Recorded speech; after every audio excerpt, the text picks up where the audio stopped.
UP police constable भर्ती की परीक्षा तो रद्द हो गई, लेकिन सीएम योगी के बुलडोजर का मुंह पेपर लीक करने वाले माफियाओं की तरफ घूम गया है। सीएम योगी ने अगले 6 महीने में नकल माफियाओं को खत्म करने की फुल प्रूफ प्लानिंग कर ली है। यूपी एसटीएफ को सीएम योगी ने लीक करने वाले माफियाओं के पीछे लगा दिया है। अब सवाल यह है कि पेपर लीक को लेकर यूपी एसटीएफ के हाथ अब नया क्या लगा? पेपर लीक में कितने लोग शामिल थे? जांच अभी कहां तक पहुंची है? अभी तक कितने लोग पकड़े गए? पेपर लीक के मास्टरमाइंड से जांच एजेंसियां कितनी दूर हैं? इन सभी सवालों का जवाब तो 48 लाख अभ्यर्थी तलाश ही रहे हैं। पुलिस भर्ती परीक्षा की पेपर लीक को लेकर उन सभी सवालों का जवाब आपको इस रिपोर्ट में मिलेगा। पेपर लीक की कितने गुनहगार?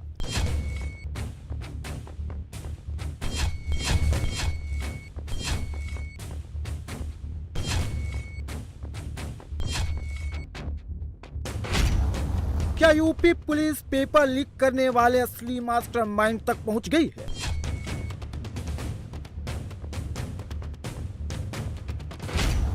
क्या नकल माफियाओं की पहचान सीएम योगी के बुलडोजर ने कर लिया है? तत्वों से उतनी ही सख्ती और कठोरतम तरीके से निपटने का काम करेंगे जो हमारे युवाओं की भविष्य के साथ खिलवाड़ करने का दुस्साहस करेगा। लेकिन अब वे न घर के रहेंगे न घाट के रहेंगे। यूपी पुलिस कांस्टेबल भर्ती घोटाले में पूर्वी यूपी के बलिया से लेकर पश्चिमी यूपी के मथुरा तक योगी की पुलिस एक्शन में है। पेपर लीक कैसे हुआ? पेपर लीक कहां हुआ? पेपर लीक किसने किया? एसटीएफ की जांच कहां तक पहुंची है? एसटीएफ ने कितने लोगों को पकड़ा है? क्या यही असली मास्टरमाइंड है? इस रिपोर्ट में आपको सभी सवालों का जवाब मिलेगा। एसटीएफ के मुताबिक पेपर लीक मामले में उन्होंने 4 लोगों को पकड़ा है। पहला मुजफ्फरनगर का रहने वाला गुरुबचन, दूसरा बुलंदशहर का रहने वाला राजकुमार उर्फ निट्टू, तीसरे चौथे नंबर पर गाजियाबाद से एसटीएफ ने भाई बहन आयुष चौधरी और रिया चौधरी को पकड़ा है। पुलिस के मुताबिक गाजियाबाद से गिरफ्तार महिला अभ्यर्थी रिया नकल माफियाओं के गैंग के सदस्य गुरुबचन से जुड़ी थी।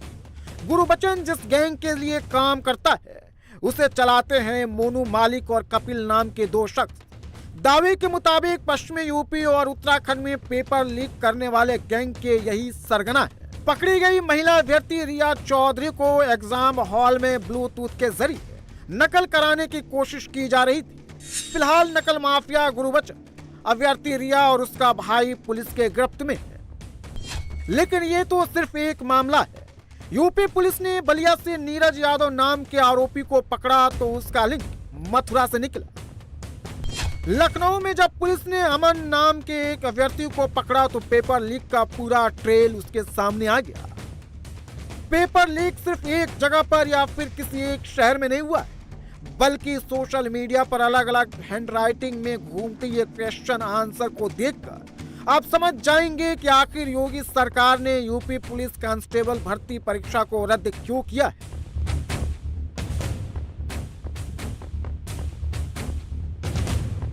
लाल रंग की छपाई वाली ये किताब यूपी पुलिस कांस्टेबल भर्ती परीक्षा का असली पेपर है। ये एकदम ओरिजिनल है।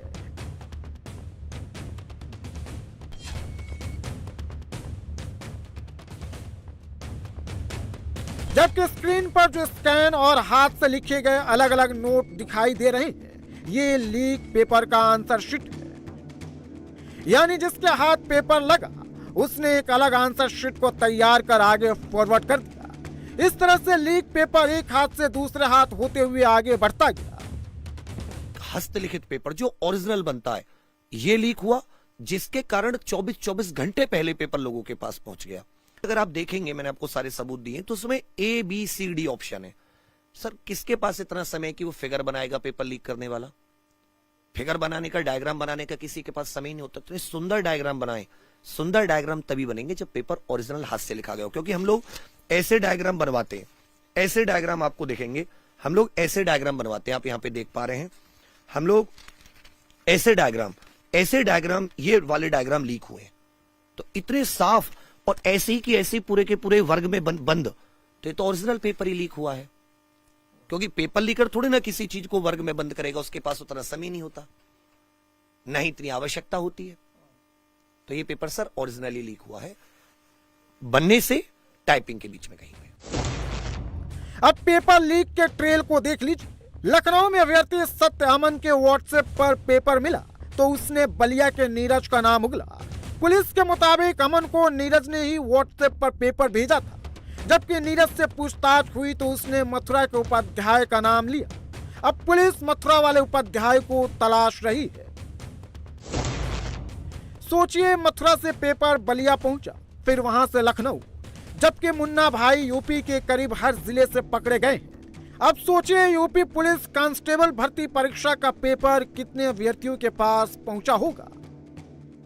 एसटीएफ के लोग आए थे, उन्होंने पूछताछ की मुझसे इनिशियली, तो मैंने कहा सर ये तो मेरी तरफ मत करिए कि भाई मैं इसमें पेपर लीक किया हूं, मैं क्यों जाके बताऊंगा, मैं तो एक विसल ब्लोअर हूं, आपकी मदद करूंगा सबूत देने में।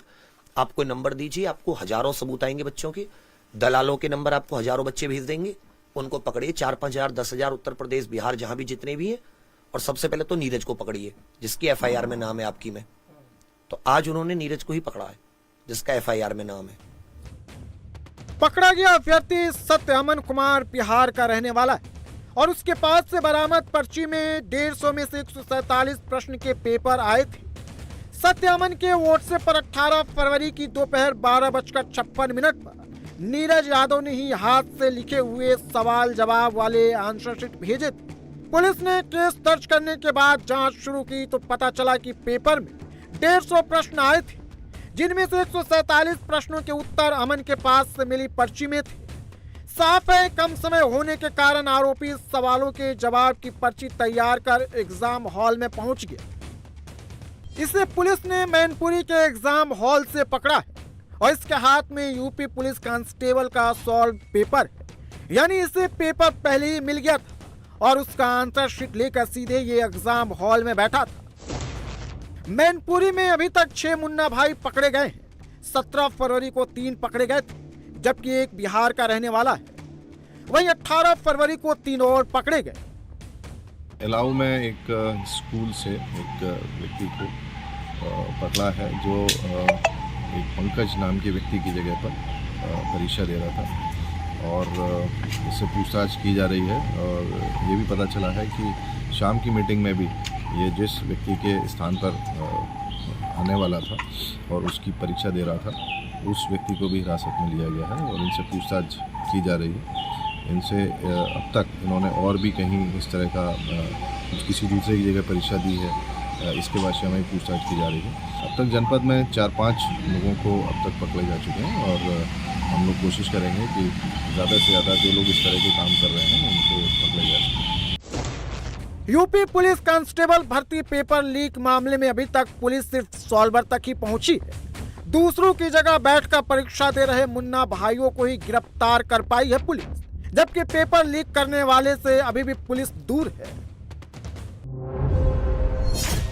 पेपर लीक की जांच एसटीएफ कर रही। आरोपियों को पकड़ने के लिए एडिशनल एसपी विशाल विक्रम सिंह और सीओ एसटीएफ दीपक सिंह की विशेष टीम लगाई गई है। वहीं युवा सवाल पूछ रहे हैं कि इसकी क्या गारंटी है कि अब पेपर लीक नहीं होगा, अब युवाओं की मेहनत खराब नहीं जाएगी। तो इसका जवाब सीएम योगी ने दिया है। पेपर लीक नहीं होने की गारंटी सीएम योगी ने ली है। पेपर लीक करने वालों को कैसे योगी सरकार ठीक करेगी, इसका फॉर्मूला सीएम योगी ने तैयार कर लिया है। ईमानदारी पूर्वक आगे नहीं बढ़ पा रही तो ये युवाओं के साथ खिलवाड़ है और अपनी प्रतिभा को पलायन करने के लिए मजबूर करता है। ये एक राष्ट्रीय पाप है अगर युवा के साथ अन्याय होता है तो। और जो भी पहले दिन से हम लोगों ने तय किया है कि युवाओं के जीवन और उनके भविष्य के साथ जो खिलवाड़ करेगा, हम लोग भी जीरो टॉलरेंस की नीति को अपना करके उन तत्वों से उतनी ही सख्ती और कठोरतम तरीके से निपटने का काम करेंगे जो हमारे युवाओं के भविष्य के साथ खिलवाड़ करने का दुस्साहस करेगा। जिस तकनीक का इस्तेमाल कर मास्टरमाइंड ने पेपर को लीक किया था, अब यूपी एसटीएफ भी उसी तकनीक के सहारे पेपर लीक करने वाले मास्टरमाइंड तक पहुंचने की तैयारी में है। Paper social media app Telegram, WhatsApp और एक्स पर वायरल हुआ। अब यूपी एसटीएफ तकनीक का इस्तेमाल कर असली हैंडल की पहचान करेगी। फिर सॉल्व पेपर की खींची गई तस्वीर के जरिए असली मास्टरमाइंड तक पहुंचेगी। सच बताएं तो हम लोग गुड़गांव में रहते हैं। गुड़गांव से हमारे इंस्टीट्यूट चलता है एसएससी अड्डा। जब ये चीजें कृत हुए तो पहले तो हमें विश्वास नहीं हुआ कि यूपी के अंदर ऐसा नहीं होगा, हम लोगों को ये उम्मीद थी। दूसरी चीज ये थी कि हम लोग जो ये आंदोलन करने आए इसके पीछे की वजह ये थी क्योंकि हमें ये भी उम्मीद थी कि योगी जी जरूर सुनेंगे, ठीक है, क्योंकि वो हमेशा से अपने नियम कानून के लिए माने जाते हैं, जाने जाते हैं। और मैं आपको बताऊं, जितने भी राज्य हैं हर एक राज्य के अंदर कोई ना कोई परीक्षा लीक हो रही है सर इस समय पर, लेकिन उत्तर प्रदेश ने आज एक एग्जांपल सेट कर दिया कि लीक तो हुई थी लेकिन हम कार्रवाई कितनी जल्दी कर सकते हैं। 20 घंटे के अंदर उन्होंने परीक्षा को निरस्त भी कर दिया। अगली डेट भी बता दी कि 6 महीने के अंदर हो जाएगा, है ना, ऐसा ही। और अगर हम बात करें एसटीएफ जांच भी करने पर लगा दी गई है, तो ये चीज तो क्लियर है। इस चीज के लिए मैं बहुत बहुत धन्यवाद देना चाहूंगा योगी सरकार को, और जो उन्होंने बच्चों की बातों को सुना, हम जितने भी अध्यापक हमारी बातों को सुना। एक छोटी सी रिक्वेस्ट भी करना चाहूंगा कि जितना जल्दी हो सके इस पर कोई ना कोई एक ऐसा नियम लेकर आए जिससे आगे कोई भी सरकारें आए, सरकारें जाएं, लेकिन वो बच्चे जो हैं वो किसी भी सरकार में अपने आप को सेफ महसूस करें। और ये हमें उम्मीद है कि योगी जी ही ऐसा कर सकते हैं। यूपी एसटीएफ पेपर लीक के गुनहगारों की लिस्ट तैयार कर चुकी है। यूपी से बाहर बैठे पेपर लीक करने वाले एक एक आरोपियों को पकड़कर यूपी लाने की तैयारी है। यूपी एसटीएफ की टीम दिल्ली से लेकर बिहार तक जांच शुरू कर चुकी है। UP STF Uttar Pradesh police recruitment and promotion board को मिली 1500 सबूतों की जांच भी करेगी। सबूत देने वाले एक एक व्यक्ति तक यूपी एसटीएफ पहुंचने की तैयारी में है, ताकि पेपर लीक के असली गुनहगार को पकड़ा जा सके। टीचर्स वो करते क्या है कि जो भी जिन्होंने पेपर आउट किया है वो कैंडिडेट्स को इकट्ठा करते हैं और उन पेपर को पढ़वाने की कोशिश करते हैं। एक रात पहले या कुछ 2-4 घंटे का समय होता है, उनसे पेपर्स को पढ़वाते हैं। लेकिन अगर वो पेपर कैंडिडेट को उन्होंने दे दिया, मान लीजिए किसी कैंडिडेट ने उस पेपर को 5 लाख में खरीद लिया, तो कैंडिडेट क्या सोचेगा कि भाई मैंने जो 5 लाख रुपए इस पे खर्च किए हैं तो मैं भी अपना पूरा कर लूं। वो उसको आगे फॉरवर्ड कर देता है। हो सकता है उसने 2.5 लाख में किसी में दे दिया हो। अब जिसने 2.5 लाख में परचेज किया हो सकता है उसने 1-1 लाख में आगे दे दिया हो। और इस प्रकार से चलते चलते इस बार यूपी कांस्टेबल में आपने देखा था कि टेलीग्राम पर QR कोड एक्टिव हो गए थे। मात्र ये कह रहे थे कि 500 रुपए दो और पेपर ले जाओ। ये बहुत बड़े पैमाने पे लीक हो गया। अगर मैं कह रहा हूं ना, 18 की शाम में कोई एक सिंगल बच्चे ऐसा नहीं होगा जिसके पास ये पेपर नहीं होगा। तो ये पेपर बहुत बड़े लेवल पर फैलता है और इसके पीछे मैं ये नहीं कहूंगा कोई एक सिंगल माफिया काम करेगा। जहां भी जिसका मौका लगता है, जहां जिसको अवसर लगता है, या जहां कोई एक ऐसा कमजोर सेंटर बन गया, क्योंकि सेंटर भी बहुत सारे हैं और सरकार किस किस सेंटर को चेक करेगी। जब आपको 50 लाख छात्रों के लिए आपको पेपर कंडक्ट कराना है तो उसके लिए आपको बहुत सारे सेंटर अलॉट करने पड़ेंगे और कोई ना कोई सेंटर एक ऐसा होगा जहां पर कोई ना कोई ऐसा लालची व्यक्ति मौजूद हो सकता है, जो एग्जामिनेशन इंचार्ज भी हो सकता है, जो उसका स्टाफ भी हो सकता है, जो उस पेपर को लीक करने का कार्य करता है। परीक्षा के लिए भर्ती बोर्ड ने 48,17,442 एडमिट कार्ड जारी किए थे। इनमें से 43,13,611 अभ्यर्थी परीक्षा में शामिल हुए थे। अखबार से लेकर न्यूज चैनलों तक यूपी पुलिस कांस्टेबल भर्ती परीक्षा का पेपर लीक हेडलाइन बना हुआ है। बात सीएम योगी तक पहुंच गई है। अब सीएम योगी लैंड माफियाओं की तरह पेपर लीक माफियाओं का भी इलाज करने की तैयारी में है। पेपर लीक होने के बाद अभी तक इतना तेज एक्शन कभी नहीं हुआ। 17 और 18 फरवरी को एग्जाम हुआ। 18 फरवरी को ही पेपर लीक की खबर सामने आई। 22 फरवरी को रिक्रूटमेंट बोर्ड ने सबूत मांगे। 23 फरवरी को शाम 6 बजे तक 1500 सबूत मिले और 24 फरवरी को सीएम योगी ने परीक्षा रद्द कर दी। यानी सीएम योगी ने 6 दिन में ही एक्शन ले लिया। और अब तो इस केस में पकड़े गए आरोपियों के पॉलिटिकल कनेक्शन भी सामने आने लगे। बीजेपी पकड़े गए आरोपी नीरज यादव का कनेक्शन यूपी के एक बड़े सियासी दल से जोड़ रही है। एग्जाम शुरू होते ही एफआईआर हमने कराई है। इसका मतलब कि हम पूरी परीक्षा को लेकर मॉनिटर कर रहे थे।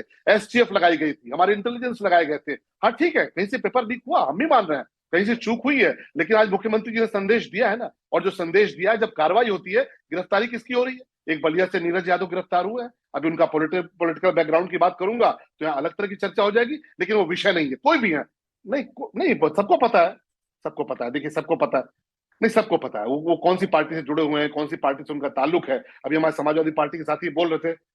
नहीं वो आने दीजिए, इन्वेस्टिगेशन होने दीजिए। मैं बोलूंगा तो पॉलिटिकल व्यक्ति की बात को कोई मानेगा नहीं। इन्वेस्टिगेशन होने दीजिए, बहुत सी चीजें आई हैं, पब्लिक डोमेन में है। लेकिन अनिल यादव कौन थे? अनिल यादव पे बोलिए ना, अनिल यादव कौन थे?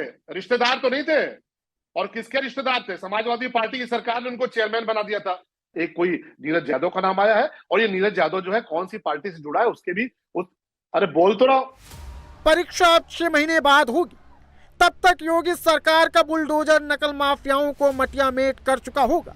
सीएम योगी यूपी में नकल माफियाओं के नेक्सस को पूरी तरह से खत्म करने का फूल प्रूफ प्लान बना चुके हैं। एक्शन का आदेश भी आ चुका है।